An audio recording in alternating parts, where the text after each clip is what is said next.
Наш эфир продолжает выпуск новостей. В студии Сергей Михедов. Здравствуйте. Коротко о темах к этому часу. Обработку от сибирского шелкопряда завершили в лесах Якутии. Предстоит оценить результат работ. В Нерюнгри глава района проверил, как продвигается ремонт дорог. Расскажем, какие недочеты выявлены. Теперь район проживания не имеет особого значения. В России стартовала вторая волна приема детей в первый класс. Совещание по вопросам борьбы с лесными пожарами в Горном, Татинском и Сунтарском районах провел глава Якутии. В Татинском районе по причине засухи и ветреной погоды площадь возгорания расширяется интенсивно. В селе Кюрелях Горного района из-за ветреной погоды поднялся верховой пожар, и огонь вплотную подошел к республиканской дороге, которая находится в 5 километрах от села. В Сунтарском улусе огонь населенным пунктам и объектам экономики не угрожает. Айсен Николаев поблагодарил всех, кто трудится на тушении пожаров, и дал оперативному штабу поручение решать все возникающие вопросы. Благодаря поддержке Республиканского оперативного штаба и принятым мерам удалось отстоять и потушить верховой пожар. На сегодняшний день угрозы населенным пунктам и объектам экономики не имеется. Тушат пожары в Якутии почти 2900 человек и более 300 единиц техники. Из них порядка 600 человек из Федерального резерва Рослесхоза. Самолет Ан-26 «Циклон» с оборудованием для искусственного вызывания осадков за сутки применялся в Усть-Алданском, Татинском, Усть-Майском, Горном районах. Тем временем обработку лесов от сибирского шелкопряда завершили в Хангаласском, Намском и Якутском лесничествах, сообщает Минэкология Республики. Истребление вредителей проводили с помощью опрыскивания леса химикатами с самолетов. Использовали 7 бортов с оборудованием ультрамалого опрыскивания, говорится в сообщении. Также специалисты проведут работу по учету эффективности обработки очагов сибирского шелкопряда на территории 3 лесничеств. Предварительный осмотр показал эффективность. Медики советуют пройти вакцинацию на этапе планирования беременности. Минздрав России выпустил новую версию методических рекомендаций по организации медпомощи беременным, роженицам и новорожденным во время пандемии. Документ разработали ведущие эксперты в области медицины. Ассоциация акушеров-гинекологов не рекомендует откладывать планирование беременности и рождения детей на постковидный период, однако советует пройти вакцинацию. Данных о том, что вакцина влияет на репродуктивную функцию мужчин и женщин, в настоящее время нет, заявили в Минздраве. Частота преждевременных родов у невакцинированных беременных женщин в случае заболевания ковидом составляет 15-20%, сообщили в ведомстве. А вот уже переболевших коронавирусом будут персонально приглашать на обследование. Об этом сообщил министр здравоохранения России Михаил Мурашко. Переболевшим начнут направлять приглашение на осмотр, чтобы определить, нужна ли пациенту помощь или, возможно, госпитализация. Около 100 тысяч тонн металлолома планируют вывести из районов Арктики в Якутии за 5 лет. Всего работы планируют провести в 5 прибрежных арктических районах. Об этом сообщил глава республики Айсен Николаев на презентации проекта «Чистая Арктика» в Общественной палате. Проект очистки реализуют на принципах государственно-частного партнерства с привлечением бизнеса. Работа началась, и уже в этом году приступают к вывозу металлолома. По словам главы Якутии, проект должен помочь создать в Арктике пункты приема лома, организации логистики вывоза металлолома и подсчета количества мусора на севере. Руководство Нерюнгринского района проверило дорожные участки, где ведутся ремонтные работы. С чем связана проверка, знает Екатерина Павлова. Необходимость проверки связана с тем, что по ряду объектов запланированные ремонты не выполняются в срок. Сегодня в городе одна из самых проблемных дорог по улице Амосова. Здесь недобросовестный подрядчик к ремонтным работам так и не приступил. После проведения новых торгов и определения подрядчика данный участок планируется отремонтировать ориентировочно до 20 июля сплошным асфальтированием до улицы Южно-Якутская. Это плановые цифры, по-другому никак не получается. Проведение новых торгов 10 дней и 10 дней на работу. на работу и на все проведения работы. Это еще с условием того, что нам погода даст эти работы в срок провести. Сегодня заканчивается ремонт внутриквартальных дорог по проспекту Дружбы народов в районе домов 6/1 и 8/1. Здесь в рамках федеральной программы благоустройства дворовых территорий полностью покроют новым асфальтом проезжую часть и тротуары. Надо потерпеть немножко, и как бы будет нормально. Мы все понимаем. Да. Нет, рабочие молодцы, трудятся вообще. Следом эта же подрядная организация приступает к ремонту одной из главных дорог города – проспекта Ленина. В этом году дорожное полотно будет отремонтировано от проспекта Геологов до улицы Карла Маркса и от проспекта Мира до здания Сбербанка. Остальной объем работ по этой улице будет завершен в следующем году. Те подрядчики, которые работают на объектах, я считаю, темпы и качество неплохое. Качество потом стройконтроль нам подтвердит, да?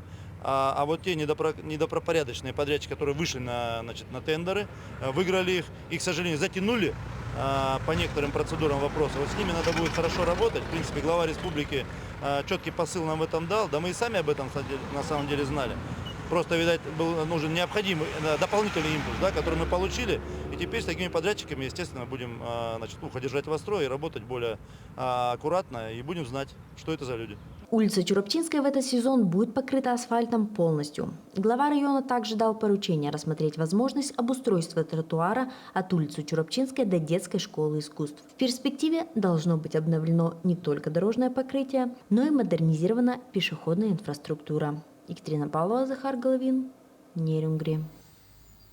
В России стартовала вторая волна приема детей в первый класс. Первая завершилась 30 июня. С 6 июля школы принимают заявления от всех желающих, вне зависимости от того, закреплены они территориально по месту проживания или нет, сообщила пресс-служба Минпросвещения страны.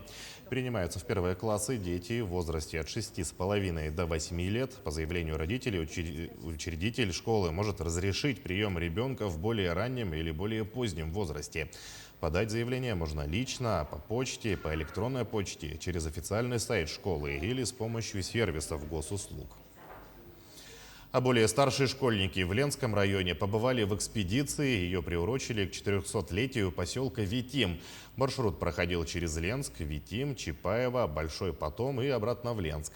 Участники сплавлялись на лодках по реке Лени. Своими впечатлениями от путешествия ребята поделились с нашим корреспондентом. Даниил Цацульников живет в городе Иркутск, учится в 10 классе. Приехал в Ленск ради участия в экспедиции. 2 недели он и еще 17 участников сплавлялись по реке Лена, останавливаясь по пути во всех населенных пунктах. Разговаривали с жителями, которые делились своими воспоминаниями. Посещали забытые места и старые заброшенные храмы. Вели раскопки и фиксировали все на бумаге. Дни, проведенные в экспедиции, признается молодой человек, запомнит навсегда. С этой экспедиции запоминающийся момент, когда мы поднимались до Большого Патома по этой, практически горной речке. Это было невероятно красиво, невероятно захватывающе. И когда мы приплыли, Большой Патом, он же относится к Иркутской области. И вот это интересно было, то, что я как бы одной ногой дома. Это очень интересно. Мне завораживают постоянно красоты Якутии. Всегда уже, получается, мы прошли, если все посчитать, от Витима до Тикси, и красоты Лены поражают. Полина Иванова в экспедиции первый раз. Своей поездкой она осталась довольна. Много интересного узнала для себя, получила новые впечатления. Особенно девочки запомнились горы, находящиеся недалеко от поселка Пеледуй. Мне понравилось на горы залазить. Мы на 2 горах были, на Якутке и на Орле. Мне нравилось на старых кладбищах ходить, потому что там были очень старые могилы. Раскопки делать старых храмов мне тоже нравилось. Думала, что будет скучно в первые дни, вообще очень домой хотелось, там грустно было. А потом, когда мы в первый раз в Витиме на гору поднялись, все, я уже забыла о доме. Мне все нравилось, ожидания полностью оправдались, и я бы еще раз съездила, если появится возможность. Всего в составе экспедиции было 18 человек, 7 из них взрослые. Это педагоги, организаторы и руководитель возрождения, настоятель храма святителя Иннокентия протоиерей Анатолий Астафьев. Мы трудимся вместе с детьми над восстановлением истории нашего края, истории Приления, истории православия в Прилении. Уже несколько лет мы ездим с детьми реализуем проект, который называется «Храмы преления». То есть цель этого проекта — мы должны собрать все сведения о тех храмах, которые стояли по руслу реки Лена. В результате этого похода экспедиции мы нашли 3 места, где были храмы, те места, которые никак не были в литературе обозначены, и как минимум 2 храма – это те храмы, о которых нет никаких данных в исторической литературе. Экспедиция прошла в 13-й раз. Эта поездка стала завершающей в проекте «Храма преления». По ее итогам будет написана очередная историческая статья. В планах на следующий год у организаторов экспедиции пройти путем Ерофея Хабарова от Киренска до Хабаровска. Светлана Балеева, Виталий Андреев, Минск. 1400 человек откроют спартакиаду по национальным видам спорта «Игры Манчары». Участие в церемонии примут 500 детей, 700 представителей молодежи, также 246 человек из Якутска, в числе которых организаторы, артисты и коллективы. Все они ежедневно, днями и ночами готовятся к открытию такого масштабного мероприятия, говорится в сообщении пресс-службы соревнований. Напомним, спартакиада по национальным видам спорта «Игры Манчары» начнется сегодня, а церемония открытия пройдет завтра. Ее, как и соревнования, покажут наши каналы. А накануне мандатную комиссию прошли участники из Горного Улуса и Северные районы. Игры будут обслуживать более 250 судей по 11 видам спорта. По итогам соревнований вся информация ежедневно будет размещаться на специальных счетах.